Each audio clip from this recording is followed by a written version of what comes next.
Ready, 1 2 3।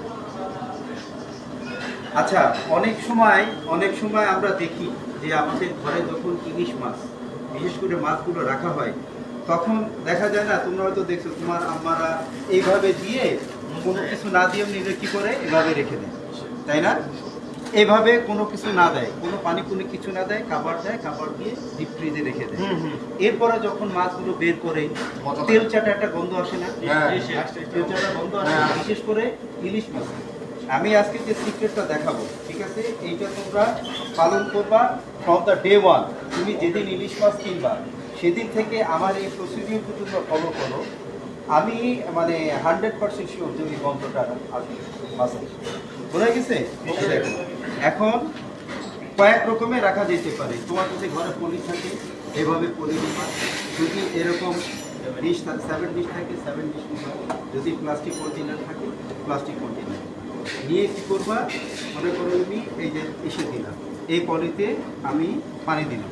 দেখো পানিটাকে আমি কতটুকু দিলাম, এই যে যেন মাছটা এই যে পানিতে যেন ডুবানো থাকে। দেখছো, এই যে পানিতে, এই যে পানিতে যেন ডুবানো থাকে। আচ্ছা, এই যে পানিতে ডুবাইলো, ঠিক আছে, এখন আমি এর উপরে ডিপে রাখবো। তাহলে এই পানিতে যে আমি দিলাম, এটার কারণটা কি?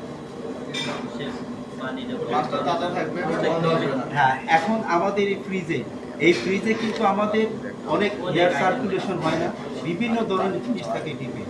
তখন কি হয়, এই পানিটা যখন আইস হবে, আর এর চারোদিকে কি করতে, বাতাসগুলো এসে বাধা পেয়ে চলে যাবে, তখন এর হিট করতে পারবে না, এর ভিতরে ঢুকতে পারবে না। লাইক শীতকালে আমরা 2-3টা জ্যাকেট পরি, কেন পরি? শীত প্রোটেক্ট দেওয়ার জন্য, তাই না? তাই এরও কিন্তু একটা প্রোটেকশনের ব্যাপার আছে। এর প্রোটেকশনটা কি?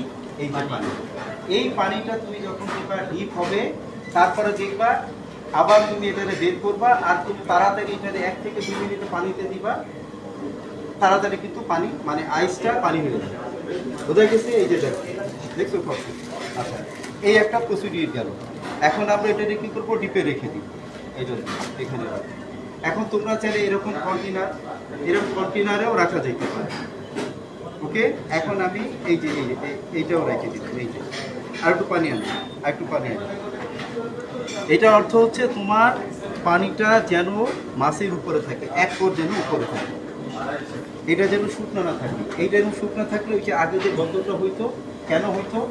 এই যে কিছু দেওয়া ছিল না, তখন কি শুকায় আইস বার্ন হয়। হ্যাঁ, দাগ হয়ে যায়, আইস বার্ন হয়ে যায়। এই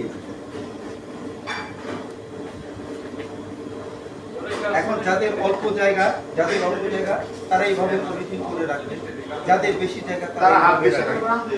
এখন কি করতে হবে, এটাকে আমরা কাবার দিয়ে ডিপ ফ্রিজে রেখে দিব।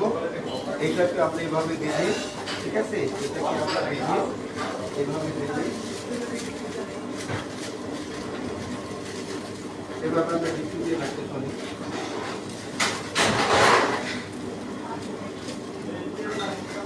যদি অনেক জায়গায় প্রয়োজন হয়,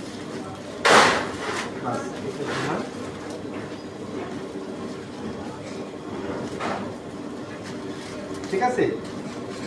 তো এখন আমরা এটারে কি করব, আমরা ডিপে রেখে দিব। বোঝা গেছে? ডিপে রেখে দিয়ে কালকে আমরা বের করে দেখবো যে আসলে কেমন হয়। এটা আগের মতো কি আইস বার্ন হয় না আইস বার্ন হয়? খাওয়ার পরে তো বোঝা যাবে। আপনি তোমরা এরকম না দেখছি, এই যে এখন যেভাবে রাখছো না, পানিটা আবার যখন দিব ঠিক এইভাবে ফ্রেশ, এই যে সতেজ, ঠিক এইভাবেই।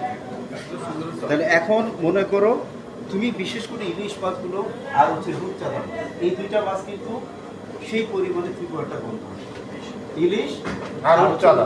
অন্যান্য মাছ কিন্তু এতটা গন্ধ না। তাহলে আমরা কি করবো, এই প্রসিডিওরটা তুমি সব জায়গায় মেটে কালকে আমরা দেখবো এটা আসলে কি হবে।